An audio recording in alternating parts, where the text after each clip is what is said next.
بسم اللہ الرحمن الرحیم۔ نبی کریم صلی اللہ علیہ وآلہ وسلم کی پیاری زندگی۔ نبی اکرم صلی اللہ علیہ وآلہ وسلم کا حلیہ مبارک۔ نبی اکرم صلی اللہ علیہ وآلہ وسلم نہ زیادہ لمبے تھے اور نہ پست قد۔ آپ میانہ قد تھے، سر بڑا تھا، داڑھی مبارک گھنی تھی۔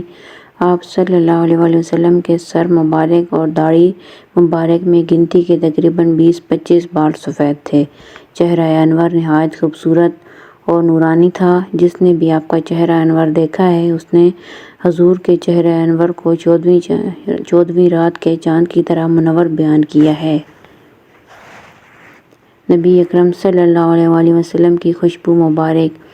آپ کے پسینے میں ایک خاص قسم کی خوشبو تھی۔ چہرہ انور سے جب پسینہ ٹپکتا تو موتیوں کی طرح معلوم ہوتا۔ حضرت انس رضی اللہ تعالیٰ عنہ فرماتے ہیں کہ ہم نے دیباج اور حریر کو آپ کی جلد سے زیادہ نرم نہیں دیکھا اور مشک و عنبر میں آپ کے بدن معطر سے زیادہ خوشبو نہیں سونگھی۔ مہر نبوت صلی اللہ علیہ وآلہ وسلم۔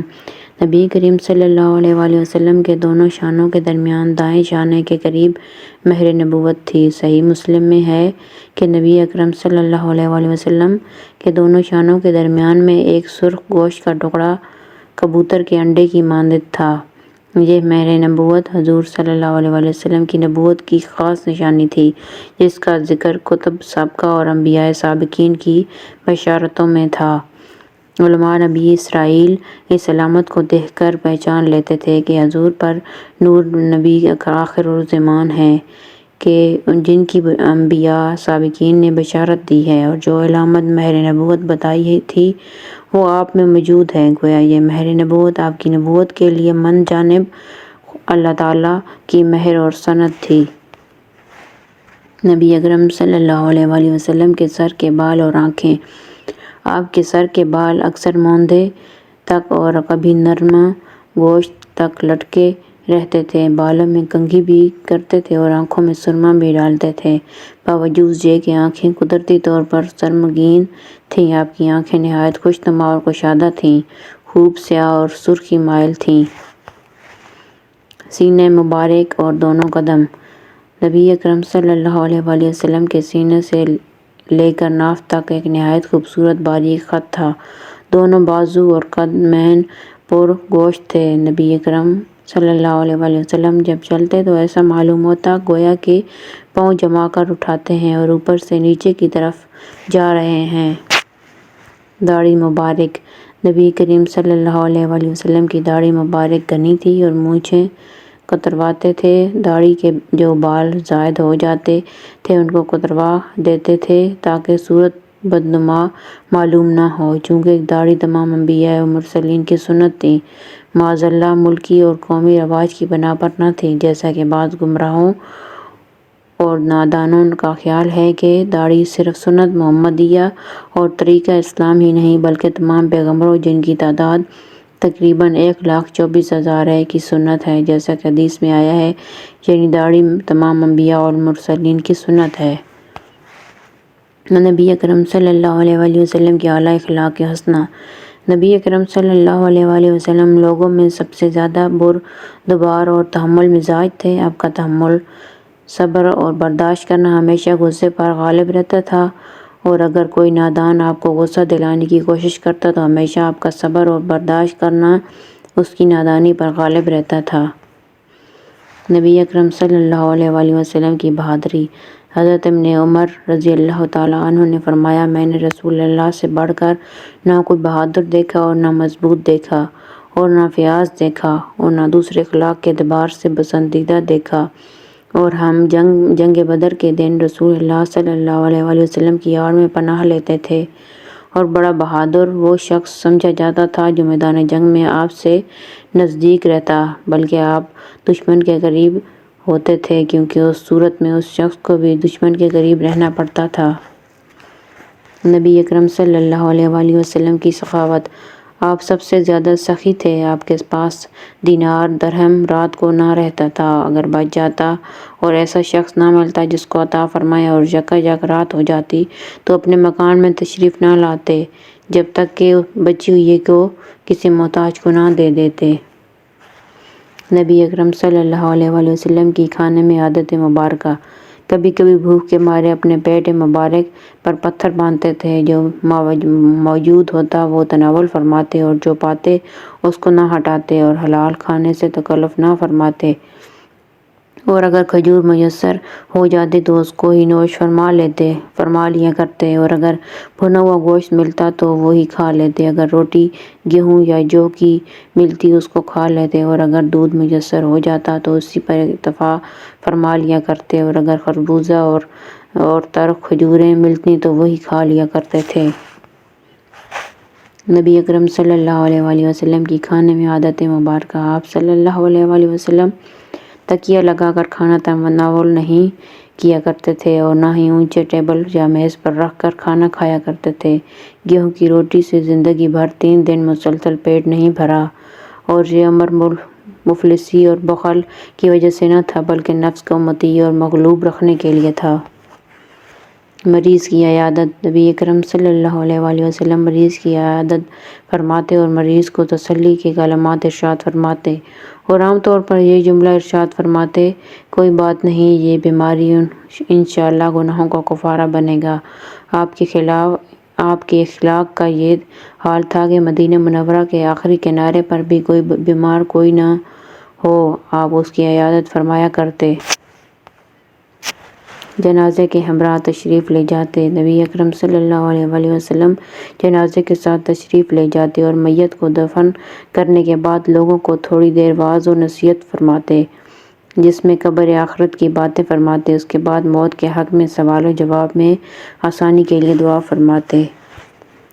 مزاح میں بھی جھوٹ نہیں، نبی اکرم صلی اللہ علیہ وآلہ وسلم جب مزاح فرماتے تو بھی حقیقت ہی ہوتی تھی۔ آپ نے ایسے شخص کو جنت کے بیچوں بیچ میں گھر دلوانے کی خوشخبری سنائی ہے جو مزاح میں بھی جھوٹ نہ بولتا ہو۔ نبی اکرم صلی اللہ علیہ وآلہ وسلم گھر کے کام خود کیا کرتے، نبی اکرم صلی اللہ علیہ وآلہ وسلم گھر کے کام کاج خود کیا کرتے تھے، اپنے جوتے کاٹنے، اپنے کپڑوں میں بیمل لگاتے، اپنے اور بھی گھر کے کام کیا کرتے اور ازواج مطہرات رضی اللہ تعالیٰ عنہ کے ساتھ گوشت کاٹتے تھے۔ نبی اکرم صلی اللہ علیہ وآلہ وسلم کی تواضع، آپ کی تواضع سب سے زیادہ تھی اور وقار میں سب سے بڑھ کر تھے، تکبر کا شائبہ تک نہ تھا۔ جب بھی کہیں جانے کے لیے سوار ہوتے تو اپنے پیچھے اپنے غلام یا دوسرے شخص کو سوار کر لیتے تھے، جو سواری مل جاتی اس پر سوار ہو جاتے، کبھی گھوڑے پر، کبھی اونٹ پر، کبھی خچر پر، کبھی گدھے پر سوار ہو جاتے اور کبھی پیدل چلتے۔ نبی اکرم صلی اللہ علیہ وآلہ وسلم کا لوگوں کے ساتھ برتاؤ، آپ صلی اللہ علیہ وآلہ وسلم فقیروں کے ساتھ بیٹھتے تھے، مساکین کو ساتھ کھلاتے تھے، جو لوگ اخلاق میں افضل ہوتے ان کا اکرام کرتے اور اہل شرف کے ساتھ سلوک کر کے ان کو خوش کرتے تھے، صلح رحمی فرماتے، نہ اس طرح یہ کہ اعضاء کو ان سے افضل شخصوں پر ترجیح دیں، کسی پر ظلم نہ فرماتے، جو آپ کے سامنے عذر کرتا اس کا عذر قبول کر لیتے تھے۔ نبی اکرم صلی اللہ علیہ وآلہ وسلم کی گفتگو اور ہنسی، آپ سب سے زیادہ فصیح اور شیریں تقریر تھے اور فرماتے کہ میں زیادہ فصیح ہوں اور جنت کے لوگ جنت میں محمد صلی اللہ علیہ وآلہ وسلم کی بولی میں گفتگو کریں گے، اور آپ کم سخن نرم گفتار تھے، جب بولتے تو بہت کلام نہ فرماتے، آپ کی تقریروں پر پروئے ہوئے موتیوں کی سی لڑی تھی۔ حضرت عائشہ رضی اللہ تعالیٰ عنہ فرماتی ہیں کہ آپ تمہاری طرح زیادہ گفتگو نہ فرماتے تھے، آپ کا کلام مختصر ہوتا تھا اور تم کسی قدر اس کو پھیلاتے ہو۔ زبان کو قابو میں رکھنا، آپ صلی اللہ علیہ وآلہ وسلم سے فرماتے، گفتگو کرتے وقت اپنی زبان کو قابو میں رکھو، کیونکہ زبان کی بے باکیاں اعمال حسنہ کو بے وزن اور بے نور کر دیتی ہیں۔ ہمیشہ سنجیدہ اور بامقصد گفتگو کرتے، آپ صلی اللہ علیہ وآلہ وسلم کی گفتگو متانت و سنجیدگی کا اعلیٰ نمونہ ہوتی۔ گفتگو کے سلسلے میں آپ کا اصول تھا کہ اچھی گفتگو کرو ورنہ خاموش رہو۔ آپ صلی اللہ علیہ وآلہ وسلم کے پیش نظر ہمیشہ یہ آیت رہتی، لوگوں سے اچھی بات کہو۔ آپ صلی اللہ علیہ وآلہ وسلم ہمیشہ سنجیدہ اور بامقصد گفتگو فرماتے اور اسی کی لوگوں کو تلقین فرماتے۔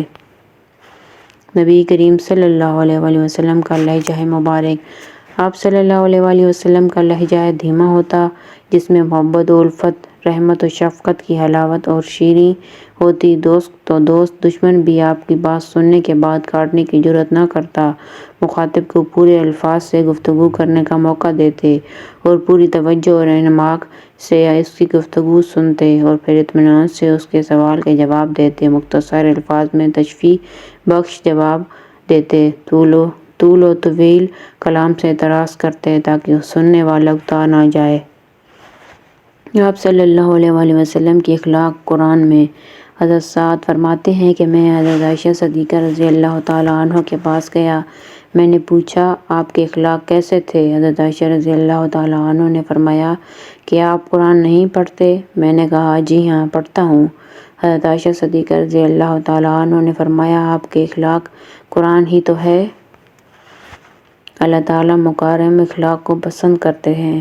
حضرت ابو ہریرہ رضی اللہ تعالیٰ عنہ نے آپ صلی اللہ علیہ وآلہ وسلم سے پوچھا، اے اللہ کے رسول صلی اللہ علیہ وآلہ وسلم، کیا اللہ پاک مکارم اخلاق کو پسند کرتے ہیں؟ آپ نے فرمایا، قسم ہے اس ذات کی جس قبضے قدرت میں میری جان ہے، جنت میں خوش اخلاق کے سوا کوئی اور داخل نہ ہوگا۔ نبی کریم صلی اللہ علیہ وآلہ وسلم کی ٹوپی مبارک۔ نبی پاک صلی اللہ علیہ وآلہ وسلم کی ٹوپی مبارک سر سے چمٹی ہوئی ہوتی تھی اور اونچی ٹوپی کبھی استعمال نہیں فرمائی۔ ابو قبشہ انماری سے مروی ہے کہ صحابہ کرام کی ٹوپیاں چپٹی سر سے لگی ہوئی ہوتی تھیں، اونچی نہیں ہوتی تھیں۔ نبی کریم صلی اللہ علیہ وآلہ وسلم کا امامہ مبارک۔ آپ صلی اللہ علیہ وآلہ وسلم امامہ کے نیچے ٹوپی کا التزام رکھتے تھے۔ فرماتے ہیں کہ ہم میں اور مشرکین میں بھی فرق ہے کہ ہم ٹوپیوں پر امامہ باندھتے ہیں۔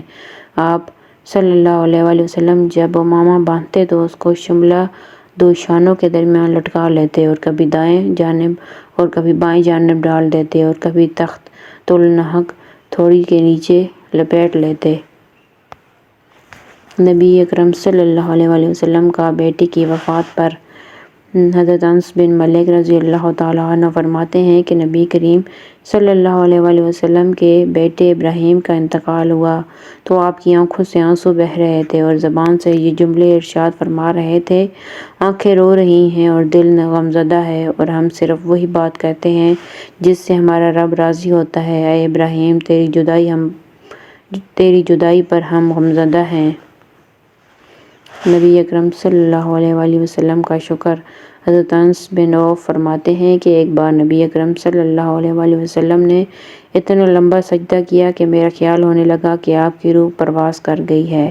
قریب گیا تو آپ صلی اللہ علیہ وآلہ وسلم نے سر مبارک سجدے سے اٹھایا تو میں نے پوچھا، اتنا لمبا سجدہ؟ مجھے ڈر لگا کہ آپ کی روح پرواز کر گئی۔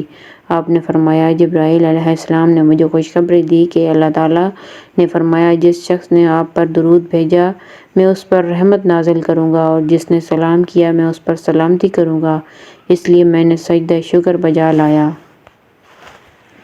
نبی کریم صلی اللہ علیہ وآلہ وسلم کا فاقہ۔ حضرت عائشہ رضی اللہ تعالیٰ عنہ بیان کرتی ہیں کہ آپ نے کبھی بھی پیٹ بھر کر کھانا نہیں کھایا اور اکثر فاقہ پہ فاقہ کیے جاتے تھے۔ ایک اور روایت میں اماں عائشہ صدیقہ رضی اللہ تعالیٰ عنہ فرماتی ہیں کہ نبی اکرم صلی اللہ علیہ وآلہ وسلم کے گھر والے ایک مہینہ اس طرح سے گزارتے کہ گھر میں آگ نہ سلگائی جاتی اور ہمارا کھانا یہی ہوتا، کھجور اور پانی۔ کسی کی برائی نہیں سنتے تھے۔ آپ صلی اللہ علیہ وآلہ وسلم کسی کی برائی اور عیب میں شامل نہ ہوتے تھے۔ دوستوں سے فرماتے، میرے پاس کسی کی شکایت نہ کرو، میں چاہتا ہوں کہ جب دنیا سے جاؤں تو میرا دل سب کی طرف سے صاف ہو۔ نبی کریم صلی اللہ علیہ وآلہ وسلم کی مسکراہٹ۔ آپ صلی اللہ علیہ وآلہ وسلم زیادہ تر مسکراتے تھے اور کبھی کبھی ہنستے تھے، البتہ آپ صلی اللہ علیہ وآلہ وسلم قہقہ نہیں لگاتے تھے۔